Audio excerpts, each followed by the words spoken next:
We caught up with Nebraska's coordinators and several players here as the Huskers get ready for Colorado. Before we get to the full report, this report brought to you by Prize Picks. There's no better way to get into the action, all the different ways to have fun and engage in Saturday's game, even with Nebraska and Colorado or anywhere in college football. And we've got a great promo for HuskerOnline users at Prize Picks.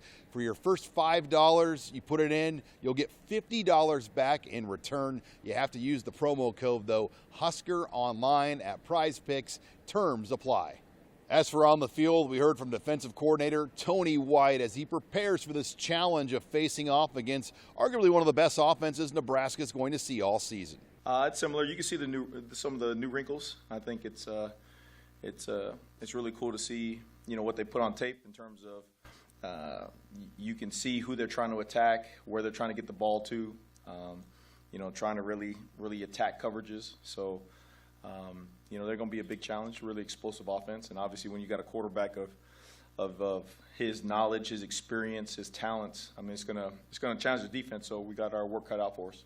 And White and several different Husker players talked about the quarterback leading the Buffaloes, Shedeur Sanders. We got to do what we got to do. That's the coaches again coming together and saying what the best calls, what the best philosophy is to not only when we do pressure, what the coverage is going to look like. When we drop everybody, what's the rush going to look like? Playing complementary football on defense. So that's the challenge, right? I mean, he's a talent, and it seems like if you go back through and look at all the games, there's a lot of ways people played him, and I mean he was still able to perform, still able to execute. So again, really big challenge, but he's the type of player that makes you a better coordinator. Because you have to find ways. You got to be creative. You got to find ways to cover. You got to find ways to attack them. You got to find ways to disguise. So it's going to be a challenge. I mean, he's one of the best quarterbacks in the nation, obviously. We're going to try to slow him down, but just try to capitalize off the opportunity when it comes, when it is like a true drop back or a true pass rush. So just trying to capitalize on those opportunities. Travis Hunter is another key cog for this Colorado offense, and obviously play both ways on defense, but there's no question he'll be one of the best players the Huskers see all season. I mean, he is special talent. I mean, he's the best two-way player, one of the best athletes in the country. I mean, there ain't no way to sugarcoat that. You know what I mean? And again, it's one thing to face him and to have to defend that, and then it's another thing when you're just watching football, and you really just admire the way he goes about the game, his love for the game, the way he plays. I mean, you can see him. He's a playmaker no matter where you put him. And so again, it'll be a challenge to the defense, and we got to make sure we're ready to go. Well, like you said, we know what we're going to get from him, right? He uses his body really well. He uses his length. He knows how to use it. He's a smart player. So we just got to be ready for that. Know he's going to be physical at the point of the ball, and be prepared to use our hands and stay tight to his body. We saw Nebraska's defense play a very base look this past week. You have to think that's going to change on Saturday with a lot more blitzes and different coverage looks. Yeah, no, Coach White just wanted to keep it simple for us. He knew with the 11 guys going out there, we'd be okay to go out there and just play our base stuff. And then, it just goes to show how true our depth really is and how far they've come with our red team going in there, and then especially our white team. I mean, you didn't really see a drop-off, right? I mean, Mason Goldman got, one of the only other sacks in the whole game, and, that just goes to show how much work we've been putting in over these past few months. As for the offense, we caught up with offensive coordinator Marcus Satterfield. He really liked how his team executed. I think our operation, although it needs to improve, was steady. It was good, getting people on and off. We didn't have really any issues getting people on and off the field. I think from a penalty standpoint, we were good with procedure penalties that slow you down and get you off schedule.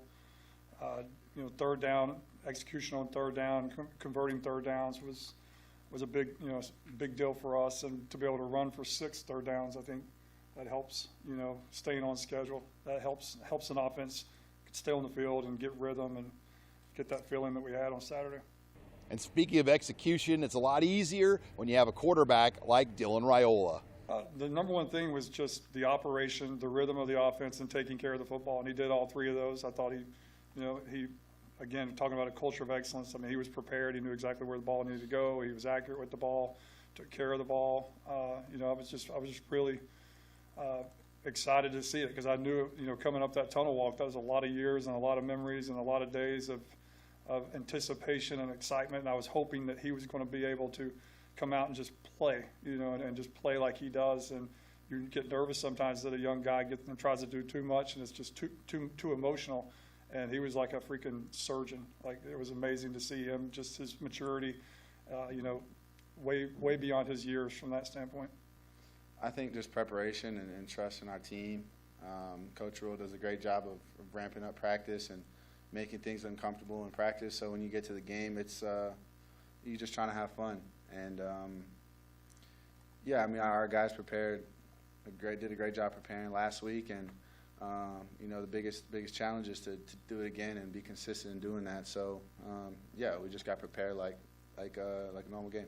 And for Raiola, he knows this will be a big stage for him facing off against Shedeur Sanders, and he's looking forward to it. Yeah, I've never met him before, but I've watched in the past couple of years, and tremendous amount of respect for that guy. What he has to deal with everything that comes with being a Sanders. Just have a lot of respect how he's handled that. And I think he's an elite level quarterback, and he's gonna give us everything that we want. And we just got to prepare. First round quarterback, the whole nine. So respect him a lot. I'm excited to compete. Crowd noise as well should be a factor and a major advantage at times for Nebraska. No, that's the thing with on the defensive side of the ball, the crowd is the loudest. So I mean, the crowd was awesome. I mean, I almost started keeping account of how many penalties the crowd gets, for the other team's offense. But it also hinders us as well. So that's why, we had our normal signals and went about business as usual. So, but we continue to work with it, continue to move guys around in the green dot. So when it is time, we can use it to our advantage. I mean, we know, coming into a game, we're not going to get a cadence. 9 times out of 10 is going to be a clap just because of the crowd. So just having good anticipation on that will help us up front.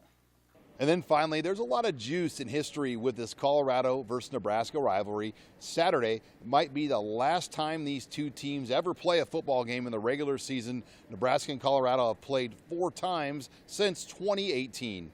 Well, my dad said that he never lost to them. So every time, or this week, he told me, he goes, just so you know, I never lost to them. But no, I know the rivalry runs deep.